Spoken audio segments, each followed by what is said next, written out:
Pet's ally and America's best loved pet health coach. Hope that everyone is well and had a happy and safe 4th of July and nothing too happened with your guys. Got a couple of questions today, so I'm going to hop over to the Facebook page. Bettina, thank you for this post. This, I actually had minutes to read through it in between broadcasts, and this is extremely informative, and I think that she covers just about everything except for maybe a canine calmer loop. But golly, that's just awesome, so thank you. And then a great interview with Carter Easler with the CBD dog health folks. Really had a lot of fun on that one. And Karen, I hope that Crystal is doing better. So let us know how they're going. But yeah, I do love that photo for sure. So Susan, melatonin does it help with Cushing's disease? Yes. So this idea about melatonin and lignans actually started from atypical Cushing's disease. And yes, it does help. You can give it along with Vetaril. It does help somewhat with calming. So one of the other things you can do is for your little guys, probably 3 milligrams, 6 milligrams total per day. I would start with 1.5 milligrams at night. Do that for 2 weeks. If that's not quite cutting it, go to 3 milligrams at night for 2 weeks.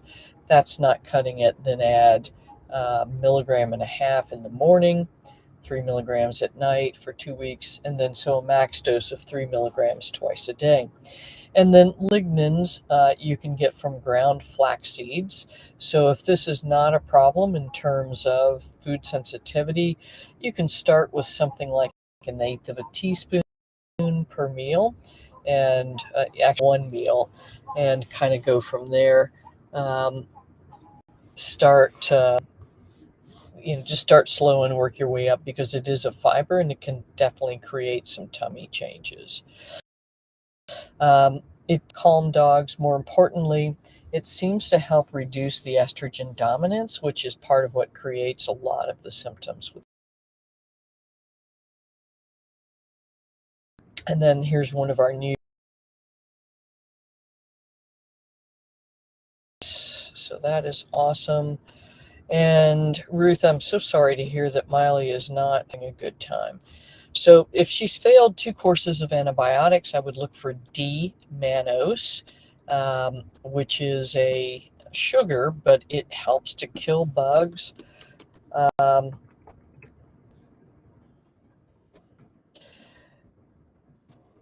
And it also seems to help reduce the inflammation in the GI tract.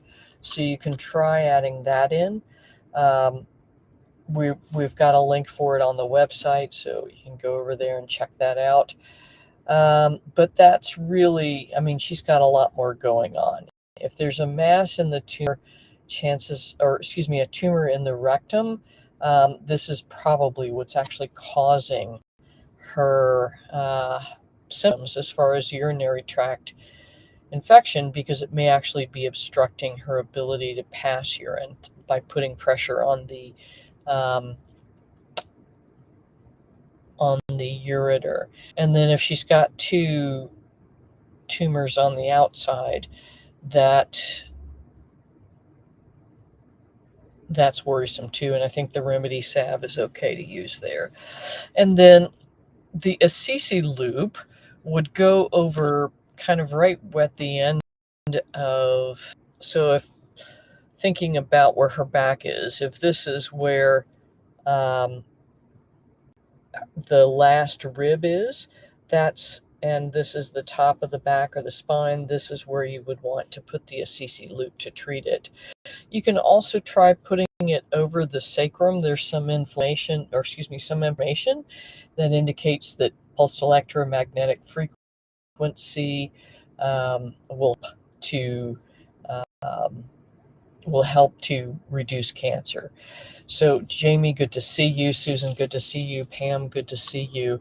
Um, but yeah, D-vannose has been a big, big thing for urinary tract infections. But Ruth, if you're getting nowhere with your local vet, this is really, really worrisome.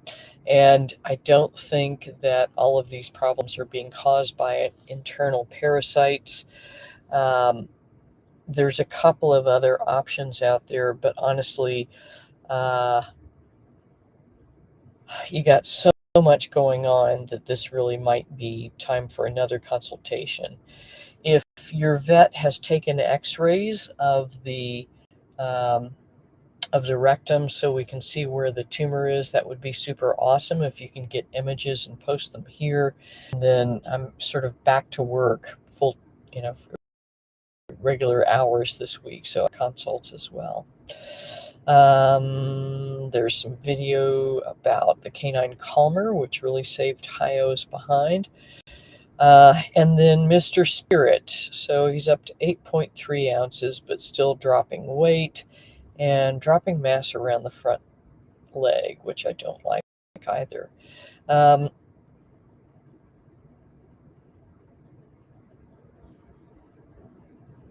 So Pam, what I would suggest doing is just ratcheting it up with the fat again. It sounds like his physiology is changing, and keeping him in a leaner um, place. The other thing is too, it's very interesting. So the cold vest that you're using actually may be causing part of the weight loss as well, because it will reduce, well, it'll cause shivering and then cause more calories to be burned. So, I mean, you got to do what you got to do, but it sounds like you need to add some more fat in to help with his tummy. I think that's what we have here. For those of you that did not get a chance to look at Bettina's post, let me just do this again.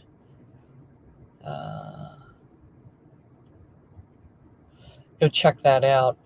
And then there's a couple of other things. So I showed this image on the Crock-Pet page, and actually I haven't shown this one, but this one, the cat one, and it just cracks me up because it is so true about cats. But this was even more interesting, and that is the gut-brain axis, which is where a lot of the neurotransmitters are created. So again, doing research for the pet health coach program, and started to run across this, but this was pretty cool stuff. So it explains kind of where some of these neurotransmitters and which ones are produced, and where they interact and all that good stuff. So let me come back down to reality here. Let me catch a couple of questions. So he's walking a mile. Spirit's walking a mile in the morning. This vest just started, so it's not really part of the weight loss. And with the fat, I mean, how much did you start with before? I would say something like a half a teaspoon per meal, and then kind of work your way up until he's starting to gain weight again. And then, yes, Susan, I did address the melatonin for Cushing's, but basically for pups that are your guy's size, I would start with 3.5 mg in the evening, kind of stair step your way back and forth until you reach a maximum of 6 milligrams. And then flaxseed, ground flaxseed provides lignin. So the theory is that it reduces the estrogen dominance and helps to reduce some of the side effects that you see with Cushing's disease. And yes, Pam used the same fat that he has in his meal for the day. So I think that is it. There's another question over here. Sukia was asking about Pinto going into her first heat yesterday, and how long should we wait before spaying? So Sukia, I would wait. Honestly, at this point, I'm going to, go watch last week's iPets Ultimate and read about the issues that are happening after spaying when there's no down regulation of production of gonadotropin releasing hormone. But I would wait at least until as close to the second heat as you can stand it. And frankly, 5 years is where it's going to be similar to menopause and andropause lifespan. And so that's where, if you can wait 5 years and deal with her being into heat, that would be a good option. I'm wondering if some of the other things I used to use a long time ago are going to come back in as far as my Bolarone to suppress heat. The other thing is that there is a big impetus to start training veterinarians on how to sterilize dogs and cats without removing the gonads. So for female dogs, it would be doing a hysterectomy without taking the ovaries out. For male dogs, it would be a vasectomy, essentially. So look around and see if you can find somebody that is doing that. And I'll get some more resources posted up about that for you. And I think that is, nope, got one more. From Dana about Bucky. I'm glad you enjoyed the session last week. And then regarding CBD oil, yeah, it should be organic and glyphosate free, but the glyphosate, as I kind of explained, well, actually, no, I haven't. I was doing that for the coaches program, but essentially we've kind of pissed in the grits, and so glyphosate is now in our water cycle. But I think if you use a company that provides a certificate of analysis for each batch, you're going to find that that's going to take care of most of the things we'd be concerned about. And trying to take Bucky down from Apoquel is a challenge. So from one tablet in the morning and night to one in the morning and 1.5, and he settled down okay, and then tried to drop it again in the morning by a half a tablet this week.